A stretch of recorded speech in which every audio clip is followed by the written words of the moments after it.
So welcome, Alex. Thank you so much for being here on the podcast today.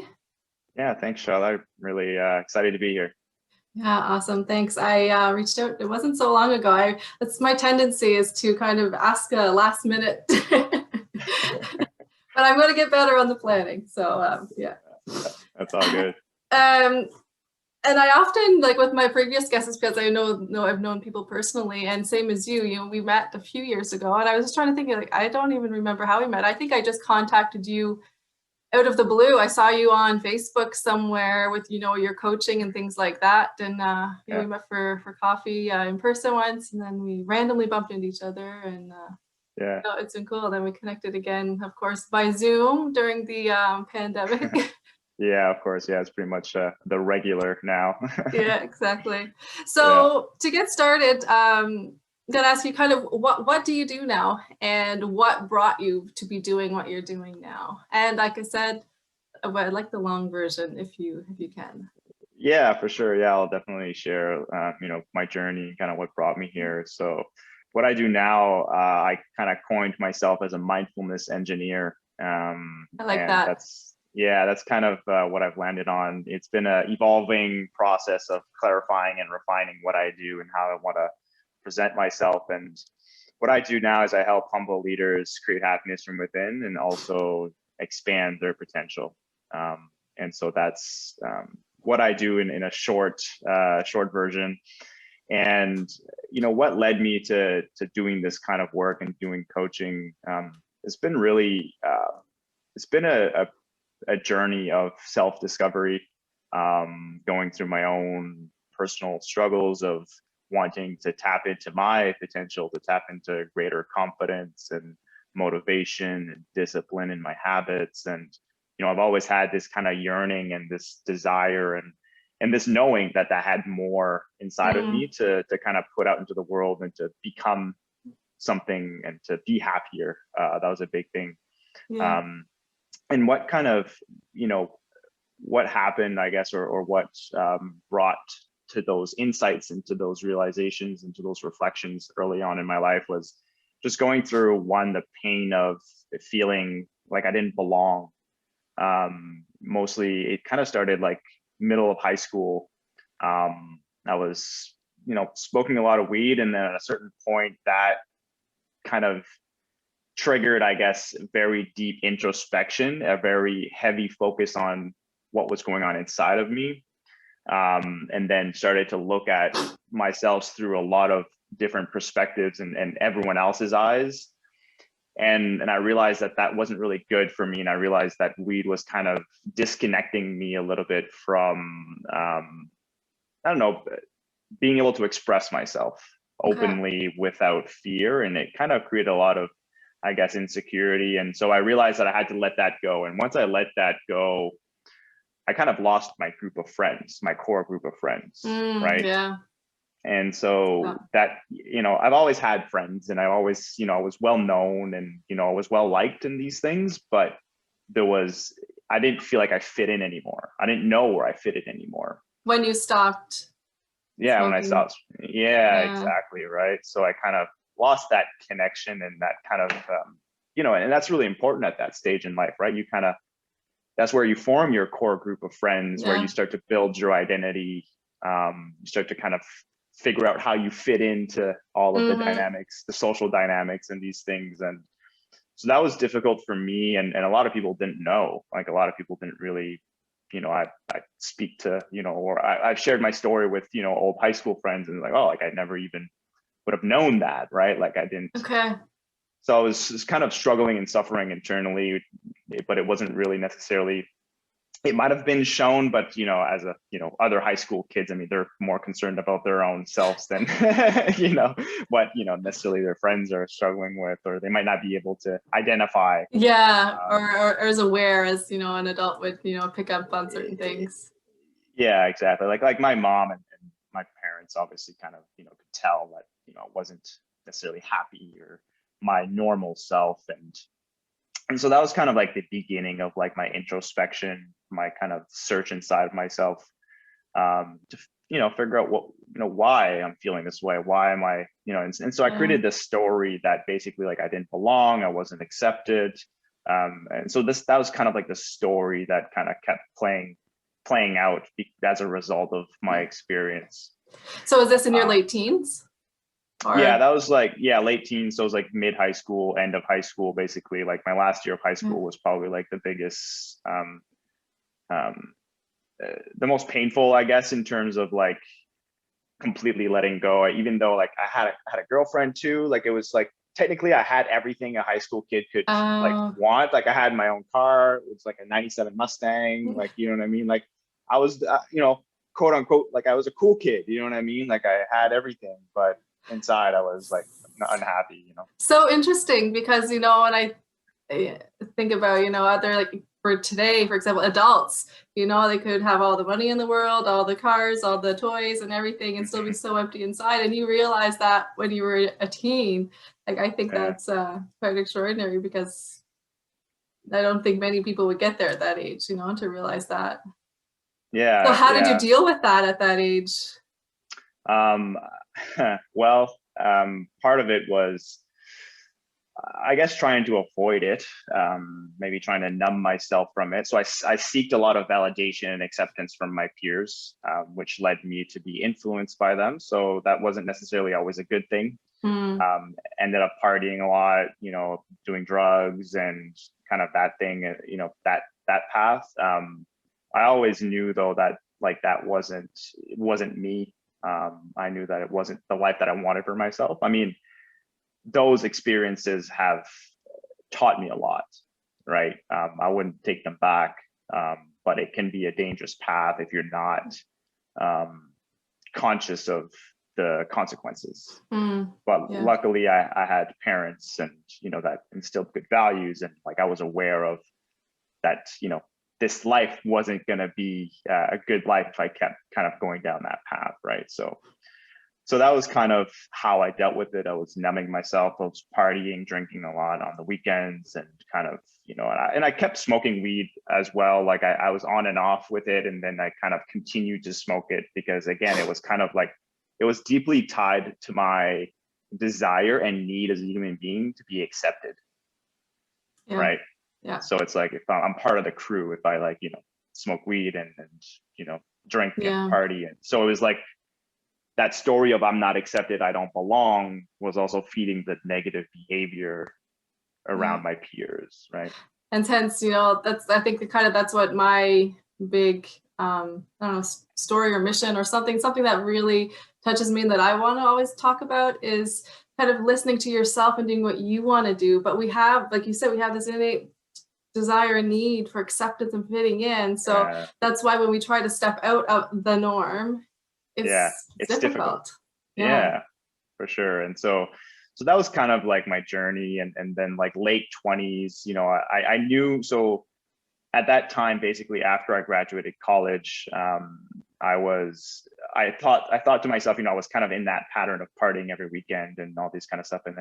And I knew that I had to get away from my environment. Like I knew that I had to kind of step away from that, distance myself from my friends, because that was going to be the easiest way for me to grow, but also to not, I guess, recreate myself or make better decisions.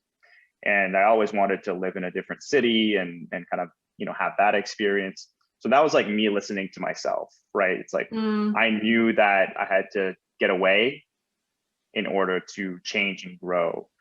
And so I moved to Halifax, Nova Scotia for 2 years. I was just working there. I actually moved there with a girlfriend for like about 6 months. And that was a bit of a toxic relationship. Lots of pain there as well. Lots of growth there as well. Lots of lessons learned there. And then once that ended, that kind of spiraled me back into like my old patterns of partying, doing drugs, wanting to be accepted, making friends with kind of quote unquote the wrong people. I mean, great people and everything, but obviously it's like surround yourself with people who have the habits that you want, right? Because you're going to get influenced one way or another subconsciously. So that was the process there. And so I kind of fell back into the same pattern, just in a different city with different people. Okay. And then I finally reached a point again where I was like, okay, I'm kind of back where I've wanted to, where I kind of didn't want to be. And I had made some progress in terms of self-understanding and confidence, and I was a little bit happier with myself, but still struggling, you know what Interesting. I mean? Yeah, because it's not kind of a similar situation. So I was living in one place and I was, trying to grow my network marketing business at the time. And I had all of these excuses and things in my head. Oh, well, it's because I'm far from my team and this and that. And it's like, Yeah. okay, so now I'm moving back to Charlottetown. That's where all my team is. It's going to be better there, just moving from one city to another, it's going to be better for me. But the same habits and the same mindset and the same everything just came with me. So nothing changed. Yeah. Yeah. So, exactly. so interesting. I just wanted to highlight that, for anyone who's listening who think, oh, well, if I move, things will be better. Maybe. Exactly. Yeah.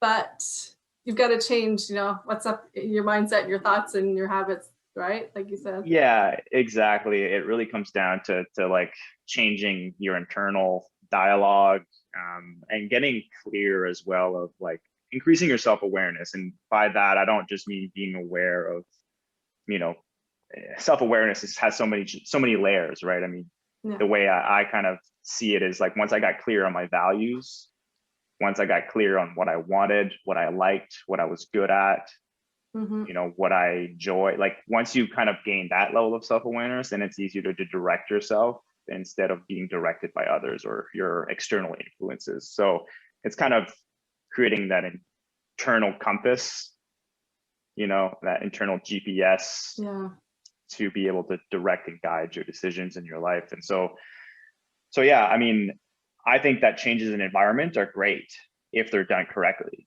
right? With intention, with purpose, with the desire to grow and be better, but to be conscious that your patterns are still going to be there, right? So if you're not consciously working at correcting the patterns or changing them, then you are going to easily just fall back into them. Yeah. Exactly. Right. So yeah, so that was, so again, I got to that point where I was like, okay, I'm back at the same place, where I was, and something needs to change. So I was kind of doing a lot of soul searching, just kind of, okay, well, I know that I don't want to be a dispatcher for the rest of my life. That's what I was doing as a profession. And I was doing that for like 4 years. I had done well, gotten promotions, all this stuff. And so it was great experience, lots of growth, lots of learning.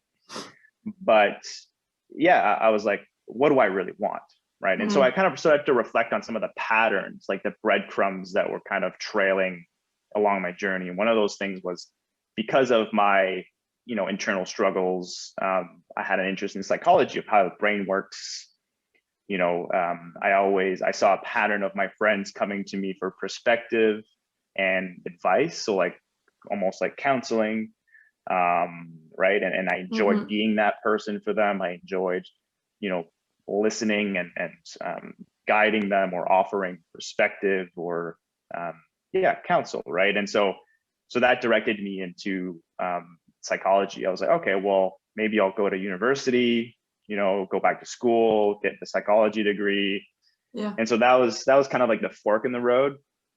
And I started the application process. I went to St. Mary's University to kind of check it out and see, get some information and stuff. And then at the same time, I was having a conversation with my brother, and I was like, I want something to change. I'm, fucking doing blow every weekend. I'm just like, this is not the life that I want. Something needs to change. And so my brother was like, well, I'm moving to Vancouver. Like, why don't you just come with me? Okay. And so like, that was kind of like the fork in the road, right? It was like, do I go to university? Do I, move to Vancouver with my brother, right? Yeah, Vancouver sounds more fun. Well, yeah, right. And that's what I thought at 22, 23 years old. I was like, well, I mean, university or, move across the country with my brother. I mean, that sounds a lot more fun, right? So that was what I did. I followed, and again, coming back to like, I followed my excitement. I followed my, I love that. Right. I was like, this is what's firing me up. This is really what's exciting to me right now at this point in my life. And so but I had a lot of limiting beliefs too that my brother helped me kind of break out. I was like, oh, well, how am I going to afford to move? Like, how am I, it's a big move, right? Yeah, I'm glad you bring that up, because I think that's for a lot of people trying to make those big life transitions and changes. Like, well, how do I do that? I can't, money and Yeah. job and Yeah. so many things. All these things. So you I went mean, through that. yeah. Well, I mean, my first response was like, well, I can't. I mean, how am I going to afford it? He was moving in like 6 months. I was like, how am I going to save up? Like, and we wanted to do a road trip too. It wasn't just like, it was like a, 2-3 weeks road tripping, camping, all of this stuff. Right. And it's like, how am I going to afford to, and then once we get to Vancouver, like get set up there and all of these things. But he was just like, oh, he basically like, he laid out the how for me. Like, he was like, oh, well, just sell all your stuff, move out of your apartment, move in with a friend, go to the bank and get a loan. It's like, he just like laid out all the steps for me. And I was just like, oh shit, okay, well, maybe this is possible. So, I mean, there was sacrifice involved, right? I mean, I had to I sold all of my stuff basically that I worked for, right? I sold my car. I went to the bank and I was like, I mean, I wanted to get approved for a loan, but like, what do I say? I'm moving across the country and I'm going to be jobless for a month. Like, they're not going to give someone a loan for that, right? So I was like, oh, it's just like a loan in case like my car breaks down and I need some money or something, So, there are some kind of gray zones where you can kind of play with when it comes to that. But yeah, so I'm glad you highlighted that too, that there definitely were sacrifices. So yeah, I mean, for a lot of people, I think they want to make changes, but they realize, the sacrifices that it might take, and it will. I mean, like I always say, anything's possible, but that's right. How much are you willing to sacrifice, and how much are you willing to be uncomfortable, right? Yeah, and the biggest thing that I can say that I can speak of on that is really, it's looking at it differently, right? It's like, to gain something in your life, you have to lose something, right? It's like, you can't necessarily like, I mean, it goes with anything, right? I mean, if you want to get into shape, right? I mean, well, you have to lose sitting on the couch and watching TV maybe, or, lose some time doing that, or you have to lose, maybe your favorite foods that you eat every day, right? Or there's a lot of, it's like sacrifice, but it's really, instead of looking at it as I'm losing something when you're sacrificing, it's what am I going to gain? Yeah, I like that. Right. Because I mean, we're motivated by gain, but also by like fear of like losing something, or and so often people just focus like, well, I'm going to lose this, I'm going to lose this, or I want to sacrifice my time, or I'm going to sacrifice this or this or this, but they're not looking at the infinite possibilities that could be gained from that change, right? And the growth and where that's going to lead you. So that's kind of what led me to Vancouver. And then that was exploring, kind of new passions, right? Hiking, the outdoors, where I kind of really fell in love with that. It gave me a lot of empowerment. Like hiking was one way that I gained a lot of empowerment, connection to myself, connection to nature. Yeah, felt really powerful climbing a mountain, right? That's awesome. Yeah, nature, I think, does wonders for a lot of people. Yeah, absolutely. So that was a key part of my healing, was kind of spending a lot of time in nature, kind of spending more time doing outdoor activities and that kind of thing. So when I ended up in Vancouver, it was 2-3 weeks of job hunting and getting set up and all of that, and then things didn't change drastically. Like I still had the same habits, like I was still drinking and partying and doing a little bit of drugs less though, which, but so there was still a lot of that. I wasn't smoking weed for a bit. And then, so it was just kind of, these patterns kept kind of creeping in that weren't necessarily going away. It was a gradual, like it was getting better. And I was making more conscious choices because I knew that that's not what I wanted for the rest of my life, but I was still caught up in the like, live in the moment, have fun, and 20 years old, and that kind of mentality. But I still knew that like something needed to change, and again, I was satisfied with the change of the move for a period of time, right? Like like the change of the environment and the adventure, the excitement of that was enough of a big change to be satisfied with and tolerant of my bad habits. Okay. Right. But then once I got settled into Vancouver and that kind of initial excitement and change went away, then the frustration started to build back up, like, oh, like I'm still partying, I'm still doing this, I'm still doing that. But I always had the intention that like I'm going to find something bigger than myself. Like I always wanted to be in business for myself. Like I wanted to make more money. I wanted to, and I thought, you know, I always had that thought in the back of my head. And so I eventually met my first mentors in Vancouver. So that's where my journey in my life really started to shift. Was when I introduced positive influence in my life. Right, more positive influence, I guess, more conscious influence in my life. Was it network marketing as well? Yeah, so that was they were like successful in their networking. Same as me. That's when my whole life changed. Like I'm not have nothing to do with the industry now, and I don't have anything against it. I think it's amazing. But that's when like kind of the lights were turned on for me, and I like, oh, I actually can live a different life, you know? So that's where I got introduced to like personal development, leadership, relationships, clarifying and living a life of values, which is all leadership really. And so I did that for about 6 months, and that was great. Lots of growth, lots of learning. And that's what really got me, again, passionate about the process of growth and, you know, living your best life, creating your life. All of these concepts that I was like, oh my God, like this is what I was like wanting and needing and like yearning for, that I couldn't understand. So sometimes we need those things. But a funny story too, like I almost didn't even make it to that meeting. Oh, really? So like, it was a funny way, the way that I met the guy. I was in a boxing class and he was the sub teacher. So he was just a substitute teacher at that time. Met him very briefly. And then I ran into him at a corner store. And then he was like, oh, hey. And then we exchanged numbers. But he was a little bit more feminine, I guess. And so I was like, kind of like, you know, when he invited me to go to coffee and stuff, like, I don't know, like, oh, I see. Is he hitting on me, or like, I don't know, I had all these judgments of him, right? I was like, oh, you know what? Fuck it. I'm gonna go. I'm just gonna, and that's what, you know, so it was like that decision, right? That one decision that if I would have chose differently, who knows what I would have been. Now I'm going to ask you a question. Do you think that you would have had another opportunity somewhere because this is what you were meant to do? Do you know what I mean? Like, do you think like that was like do or die, or that eventually, you know, another opportunity would have come around? I think that life never stops giving you opportunities. Whether they're the same ones, similar ones, I don't know. I mean, I think that we might be all destined to walk our own path, and there are certain types of opportunities that continue to prop up, but who knows? I mean, but I know like it is like, I love that story though, like how you said you were so close to not going, but you did, because you were meant to do that, right?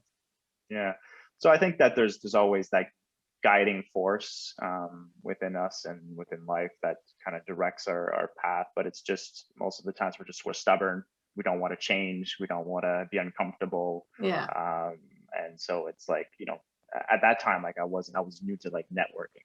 I've never done that in my life. Like, what is that? You know, and it was uncomfortable meeting new people, and you know, I'm a very introverted person, and so it wasn't in my nature, I guess, to like seek out new connections and these types of things. Anyway, so that's kind of what happened there. And then after 3 months of that, me and my girlfriend that I've met out there, she was actually from my hometown as well, and we decided to move back home to Moncton, New Brunswick, and so like I was still doing the network marketing. Well, I was like, my idea was like, oh, I'm gonna bring it out there because it's not really in this area. So I'm gonna build a team here, and I'm gonna grow this dream here. That's going to be a great opportunity to do that. So I did that for like 3 months. I started getting more familiar with the products, and I was just like, you know what, like this isn't really as good as I thought it was, and it doesn't really support, because I had, at that point, I was doing a lot of research into health, supplements, all of these things. I was like, things that I'm selling, I don't really believe in anymore, so it doesn't really make sense. No, yeah. So I let that go. That was fine. But again, it's like once I let that go, then it gave room and space for something else to come into my life. I continued the process of growth. I continued to invest in myself. I continued to have that mindset of wanting to be a leader and grow and building those habits. And then I got tagged by a friend in a post by this coach, all these kind of synchronicities, right? That I just kind of followed. And then I hopped on a call, a free coaching call.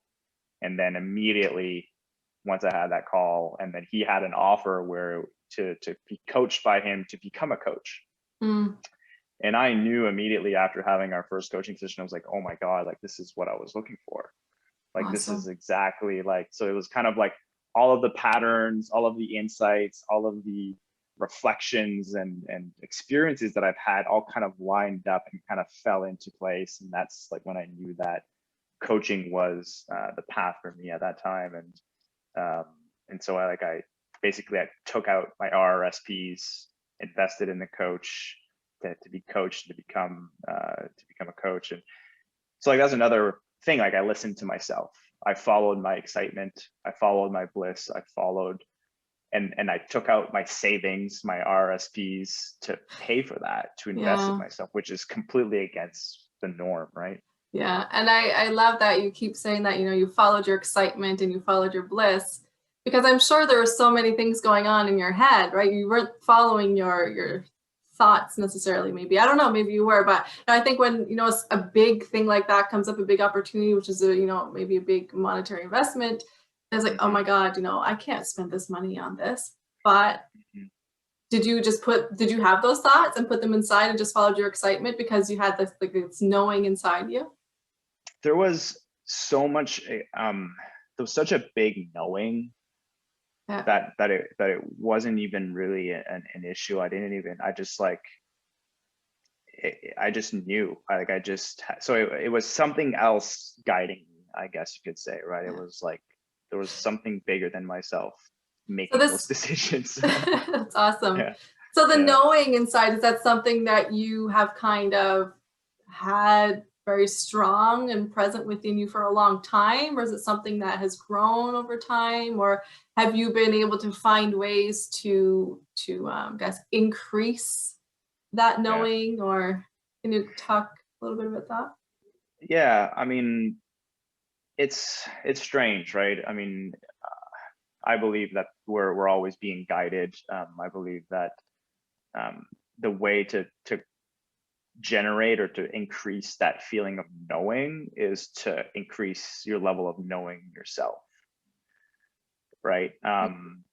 That's the only way that I've found to be able to recognize an opportunity, knowing that this is what I wanted, this is right for me, this is going to provide me with what I desire and how I want to be and who I want to be, how I want to live. It really comes down to knowing yourself. And once you know that, because the thing is there's endless possibilities and opportunities. Totally. So if you don't know yourself, I mean, everything can look good. Yeah. Especially if you're following other friends and influence and people. Exactly. So unless you have a very strong connection with yourself, you don't know what opportunities are the right ones for you, which ones you're going to excel in, which ones are going to be fulfilling, right, for you. So exactly. I guess that's how I would say to increase your level of knowing in terms of opportunities and external things and what you want to do in your life and how you want to contribute to the world and make an impact, or however it is that you want, whatever it is that you want to do is connecting with yourself first. I mean, getting rid of the inherited bullshit beliefs and stories that you've inherited from society and your influences and experiences. And yeah. So how do you like to connect with yourself? I do it through a lot of meditation. That's been a big key thing in kind of identifying what's me and what's not. Coaching, deep, powerful coaching. I mean, that's another thing too that kind of goes against the norm. A lot of people will go to, you know, they'll spend 30, 40, 50, $60,000 in university straight out of high school. Well, I turned around and put like at least 15 to 20 grand into coaches, personal development programs, and these are the things to help me connect more with who I am, but also create a vision for who I want to be. And so, so meditation, journaling, coaching, all great tools that I've and investments that I've made to help me gain a stronger connection with myself. And Great. And so today you're coaching, right? Yeah. So you that's said, what led me to to start your own coaching practice. So you said at the very beginning, and I actually wrote this down before we met, because on your website, help leaders master their thoughts and habits. I kind of paraphrase it, to be able to tap into their higher levels of energy, right? So I love all of this about energy. So when you're talking about energy, you know, you're talking about, tell me what you really mean with that. Before I ask the question, I'll just let you tell me. Right, sure. I mean, energy is everything. You know, energy is what allows us to produce, to be present, to create, to make a difference in the world. To so there's that energy, but then there's the energy of life, right? The life force energy of creation, right? I mean, if you look at the science, I mean, everything is made up of energy. It's all vibrating at a certain frequency that makes this table solid, that makes us human beings, like it's fundamental at the core of everything in life. It's we're living in basically a field of energy. So there's that energy as well. And those are some of the types of beliefs and kind of ways of thinking that I help my clients also tap into, so that they can get a better sense of why certain things happen in their life, why certain patterns continue to reoccur, why they continue to self-sabotage or experience similar struggles. It really comes down to, like, they've even measured that your thoughts are frequency, right? I mean, and I don't think that this is not new information. I mean, I think that humankind has known this for a long time. It's just been suppressed, but also been labeled as woo-woo or not real. But now science is catching up and saying, well, this is actually true. Our brains and our energy, we have an energy field as human beings that surrounds us, and it's sending and receiving transmission and energy, kind of like an antenna. And so when you look at the law of attraction and you kind of look at science and look at all these things, I mean, there's a lot of things that, you know, I'm not a master of law of attraction, but I've definitely started to practice this form of achieving and manifesting and creating in my life. And I've seen some amazing things, magical things just line up. I know. Yeah. So it's very real, in my opinion. Oh, me too. 100%. So that's I guess the two types of energy. It's tapping into like that essence of life, that energy, that life force energy that helps you kind of create, and that's really connected to like your thoughts, your emotions, all of these things. So learning what to do when you're in a funk, or when you're low energy, or when you're kind of feeling that low vibration, that low energy. What do you do to get yourself into higher states of energy to be able to continue to produce, to create, to be present? Okay. I wasn't planning to ask this, but since you're talking about it, like, okay, because I'm aware of that too. I'm aware when I'm in a low energy state, but I was like, oh, I could do this to, you know, increase my energy. But, you know, so I don't know. I think there's some song lyric somewhere that says, you know, just want to be mad for a while, you know, or you just want to be low or grumpy for a while. Like, what's your take on that? Yeah, I think that, you know, life is a roller coaster. I mean, life is ups and downs. I mean, you're going to experience those lows, and the quickest way that I found to kind of get yourself out of those things is to one, accept them. Like, Yeah. don't resist, don't try to push it away, right? Like, go deeper in it to identify, okay, what is actually causing that state? What is the trigger, right? Is it the way I'm thinking? Am I putting too much focus on the outcome? Am I comparing myself to others and others' success? Because there's all of these elements that comes down to mindset. Like, probably 90% to 95% of it is like the way you're thinking is why you're in a funk, right? Yeah. But then there's also like, yeah, I mean, I don't know if you feel disappointed or you just, look at your habits too. I mean, what are you eating? Mood, you know what I mean? Like, how much stress are you under right now? Like, what can you do to relieve that stress? Like, there's actions that can be taken to relieve that kind of low state. But again, I always say, go deeper in it, accept, acknowledge, take responsibility for that state, be in that state, allow yourself to be there, to discover what it is that is actually causing that, and trying to find something that, what can you do to get out of it, or what can you do to solve it? I know I was stuck for a while in a very just a very survival state, high stress state, and I was doing all the right things. I was meditating, I was working out, I was eating good, I couldn't get out of it, and what I needed was financial stability. Yeah. Right. Like, that was just what was keeping me in that state of overwhelm and stress, and not able to have my creativity, confidence. It was affecting a lot of things. And once I took responsibility and identified that need, right, that human need, it's another thing too. We need to be aware of what our human needs are. And if we don't have those basics covered, it's going to be extremely difficult for you to get into a higher state. Yeah. Right. Yeah. So I like that you're talking about that, accepting it. It's like, the famous phrase, what you resist persists.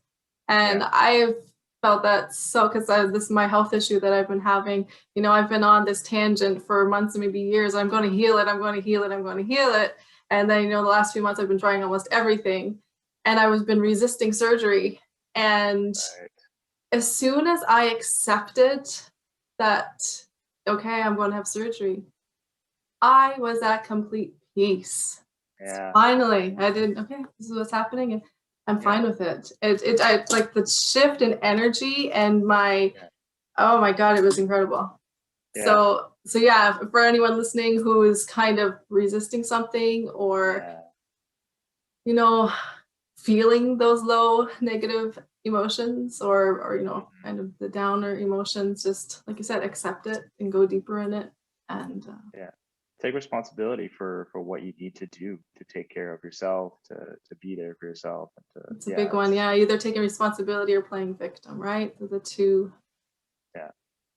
things. So and that's one of the pillars of evidence-based mindfulness that I teach with my clients, is the pillar of acceptance, right? And a lot of people have misconceptions about acceptance. They think that it's just, accept what it is, and just passively accept, but no, acceptance is taking responsibility for your emotions, circumstances, situations, and then do something about it, right? It's like, if you're in a toxic relationship, you don't just accept that you're in there and just don't do anything about it. No, you get the fuck out, Yeah. Do you find that people have trouble with that, like doing the full acceptance of the situation? I mean, struggle. It's probably one of the biggest challenges, because as human beings, we want to resist. It's our natural kind of thing. We want to resist discomfort. We want to resist feeling the pain, and we get benefit from being a victim. Yeah. Right. We get sympathy from others. Yeah. Which equates to feeling loved. Yeah. Right. Yes. Oh my gosh. Yeah. We can go so deep in that. So those are just some types of things, but acceptance is a big one. But once I give my clients the tools and I get them to understand a different perspective of how to look at taking responsibility, the biggest thing that I ask is, what was your role in it? Right. Well, I made the choice. I stuck around. I didn't make the change. Like, there's always a responsibility be taken, right? Yeah. And then once you can kind of get to that piece and start journaling about it, and kind of, it does relieve some of the, like, maybe not the stress, but just like the frustration, because often Mm-hmm. we put fault, right? Oh, well, it's Yeah. their fault, they did this to me, or they're acting this way. It's like, okay, well, if you don't like that, I mean, what's your role in it, right? Exactly. Yeah, it comes back, that listening to yourself and what is and is okay, not okay with you. But unfortunately, oftentimes we just continue along with it because we're afraid to rock the boat, or upset people, or create conflict, or whatever it is. So we just continue along with it. Yeah. And there's a lot of those patterns and things Yeah. that come from childhood and our experiences and stuff. And I'm not saying this that it's easy to not do and get out of. It's not. Absolutely not. But once you are able to recognize that and then start sticking up for yourself and what you think and believe, then it's you're on the steps of getting out of it. Exactly. Yeah. Yeah. It's an empowering feeling for sure. Yeah. Great. Anything else that you wanted to share? Yeah, I mean, I don't know. I think just to kind of, I think we've given listeners a lot to think about. I think there's a lot of insights there, and I hope that it helped anyone listening to maybe start thinking about how they can improve their lives and start to be the creator of their life, instead of just aimlessly, kind of unconsciously living it without change. So yeah, other than that, I mean, if anyone's interested, of course, in reaching out to me and discussing and exploring if what I do is a good fit for what they're looking for help with, definitely don't hesitate to reach out. You can find me on LinkedIn, or my website will be in the podcast. So yeah, what is your website? You said it's Cormier Coaching. Cormier Coaching, yeah. Coachlab. .io. .io. CormierCoaching.coachlab.io. Anyone wants to go and check it out right now. Yeah. Great. I think that was great. Thank you so much, Alex. Yeah, appreciate it. Thanks for having me. It was great. Yeah. Until next time. All right. Bye.